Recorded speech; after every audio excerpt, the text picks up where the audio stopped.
11月17號下午，香港著名演員許紹雄喺大圍寶福紀念館舉行追悼會，成龍、古天樂、吳彥祖、孫軒、胡杏兒、林峰、鄭裕玲等演藝圈中人都送上花牌致意。家屬表示喪事從簡，請親友以捐款代替送花籃，所有白金會全數捐俾兒童癌病基金。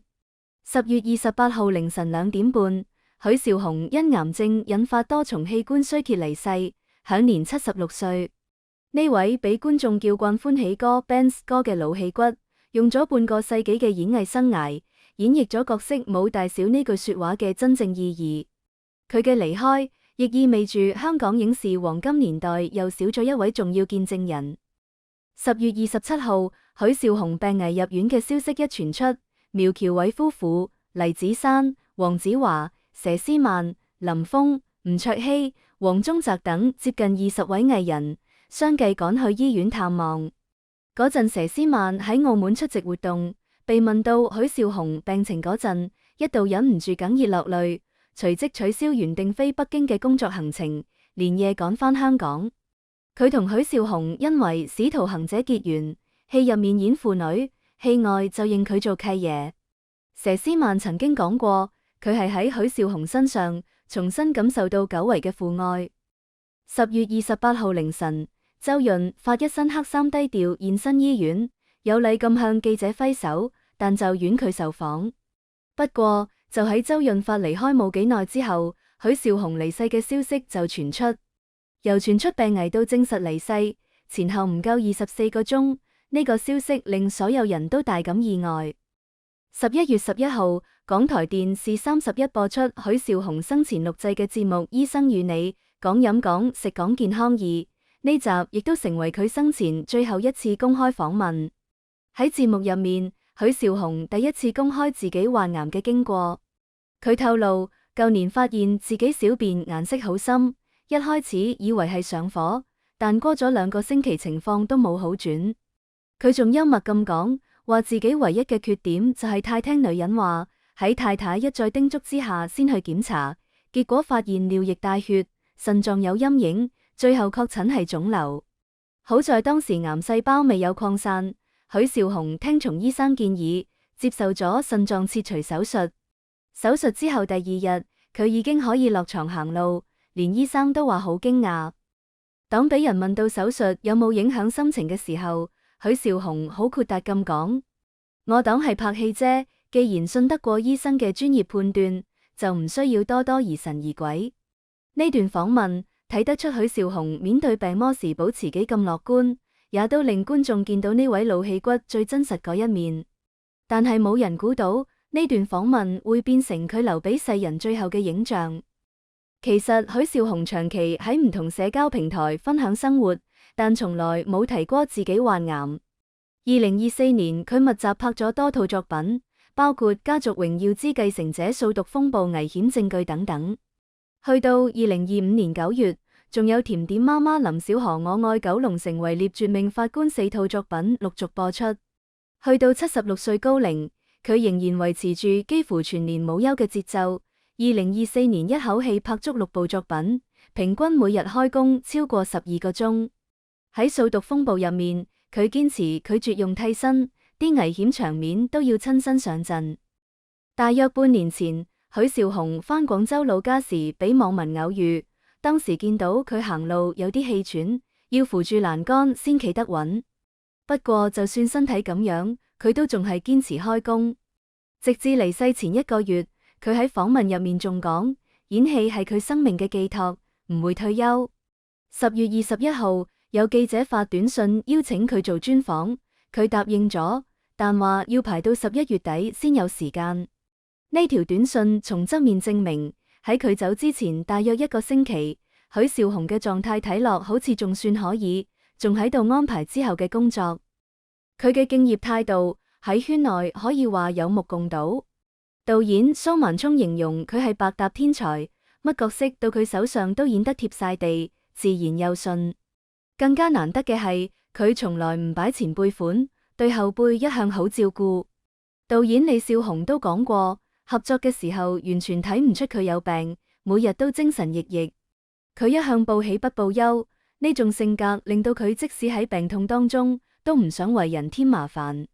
佢同癌症搏鬥咗3年，卻一直冇向外界透露自己嘅病情。以前喺節目《無限超越班》度，許紹雄好直白咁講，演戲係生命嘅寄託，年紀大仲做到就做，多唔多都好，最緊要有寄託，咁先唔會咁快死。呢句說話而家重新聽返，格外令人心酸，又更加感受到佢對演藝事業有幾熱愛。11月4號係許紹雄77歲嘅生忌，女兒許慧晶喺社交平台發文悼念：爸爸，今日係你生忌，呢幾日好唔真實，願你而家自由自在。你唔喺嘅時候，我就當你去咗開工啦。B 組 ready，B 組 ready 呢句其實係拍戲現場常用嘅術語，亦都係許紹雄同女兒互動影片入面最經典嘅畫面之一。許慧晶仲話：爸爸生前所有社交平台賬號都會保留落嚟，繼續同大家分享佢嘅生活點滴，延續歡喜呢份精神。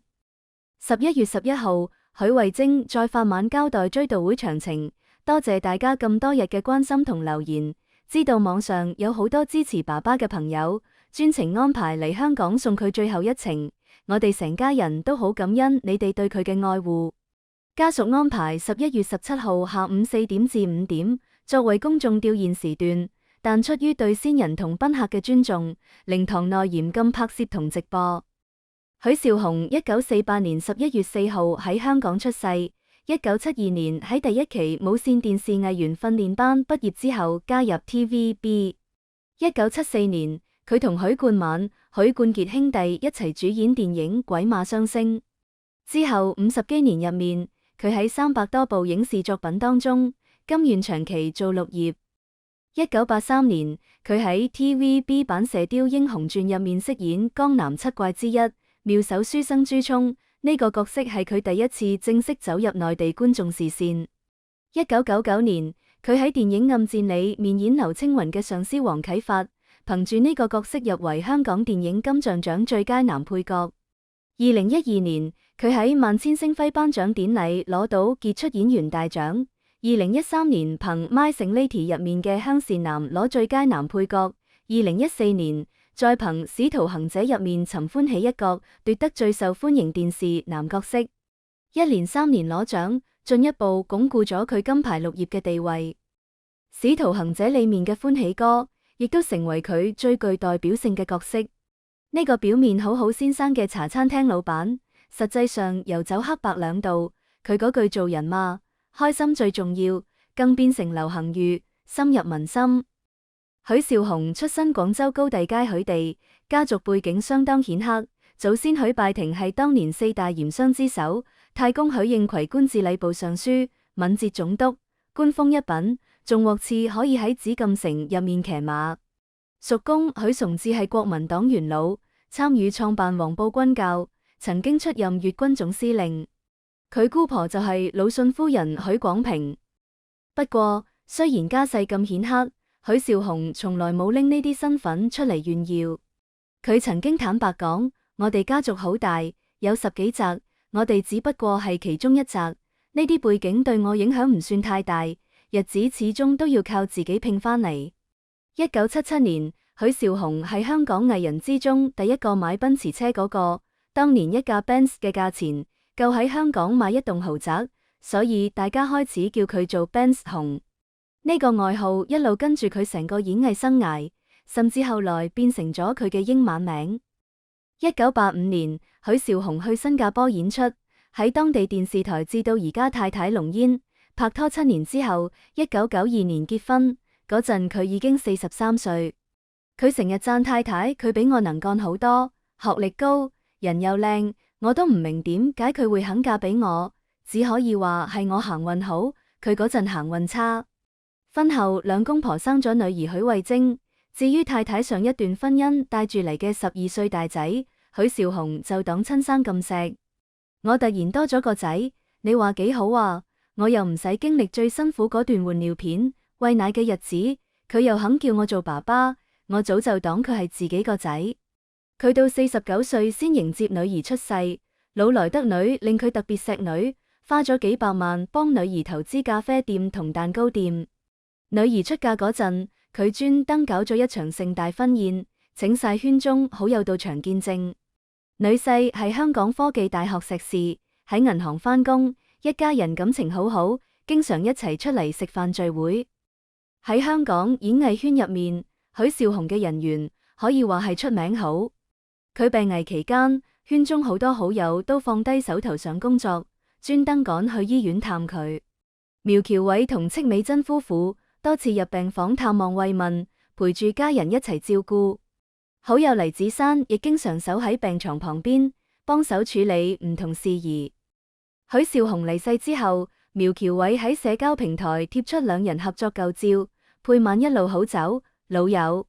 黃子華亦發晚回憶合作點滴，感慨江湖再冇歡喜歌。歐陽震華、楊千嬅、林保怡、韋英雄等一眾圈中好友都相繼發晚悼念。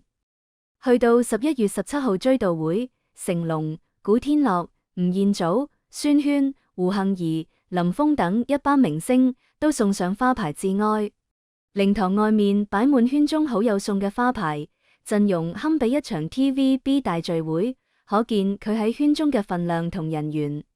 家屬再次強調喪事從簡，呼籲親友以捐款代替花籃，所有捐款會全數撥捐兒童癌病基金，延續佢關心病童嘅心意。呢個安排令人好感動，亦好符合許紹雄一向低調行善嘅作風。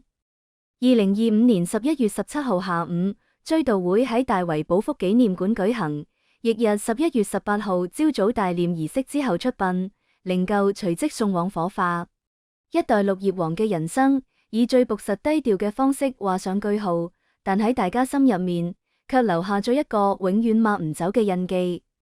10月9號，許紹雄仲喺社交平台上載新片，提到時間對每一個人都係公平，呢個世界乜都唔公平，淨係時間最公平。佢勸大家多啲睇書，多啲揾錢，話努力嘅意義就係當好運終於嚟到嗰陣，你會覺得自己配得起。